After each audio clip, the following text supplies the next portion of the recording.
செங்கோட்டையன் ஒரு டச்சிங்கான விஷயத்த பேசியிருக்காரு சார். என்னன்னா பேசிட்டாரா? அவர் பேச மாட்டாரு. என்னுடைய உடம்புல இருக்கக்கூடிய ஒவ்வொரு சொட்டு ரத்தமும் விஜய்க்காக. அப்ப ஏடிஎம் ரத்தத்தெல்லாம் வடிய வச்சுட்டு அது தெரியல.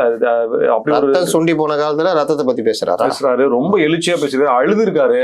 உங்களுடைய பார்வை வழிகாட்டணும்னு சொன்னாப்புல, திசை தெரியாமல் தவிழ்த்த பொழுது எடப்பாடி கே பழனிசாமியை அந்த இடத்துலயும் கோட் பண்ணி சொல்றாரு. நீங்க அங்க போங்க, அங்க இருங்கன்னு சொல்லி சொன்னதே எடப்பாடி பழனிசாமி. நான் நன்றி தெரிவிச்சுக்கிறேன்னு சொல்லி உண்மையா சொன்னாரா?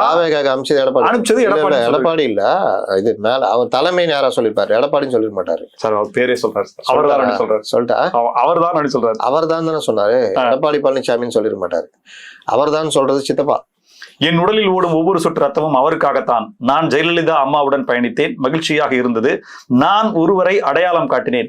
நான் அடையாளம் காட்டியவர் தான் இறுதியில் என்னை அடையாளம் காட்டி விட்டு சென்று விட்டார். கவலைப்பட தேவையில்லை, நல்ல இடத்திற்கு நீங்கள் போங்கள் என்று எனக்கு அவர் அடையாளத்தை காட்டியிருக்கிறார். அதற்காக நான் அவருக்கு மகிழ்ச்சியை தெரிவித்துக் கொள்கிறேன். அமித்ஷா அந்த அவர் அப்படிங்கிறது அமித்ஷா சொல்றாங்க.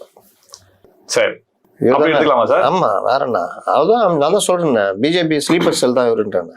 இவர் திசை தெரியாமல் தெரிஞ்சப்போ டிஎம்கேம் முன்ன கொண்டுருவேன், ஒழுங்கா தாவேக்கப்போ அங்கே ஒர்க் பண்ணு, நாங்கள் சொல்றதை செய்யணும் அனுப்பிச்சு விட்டது டெல்லி தலைமை. அவர் தாங்க சொன்னாரு, எனக்கு வழிகாட்டி அவர்கள் தான். அவர்கள் சொல்லிதான் நான் கேட்டேன், போர்க்கொடி தூக்கினேன்னு சொன்னாரு. அப்புறம் இல்லை, பாஜக தலையிடவில்லை அப்படின்னாரு. அது நான் 10 நாள் கெடுனாரு, அப்புறம் இல்லைன்னாரு.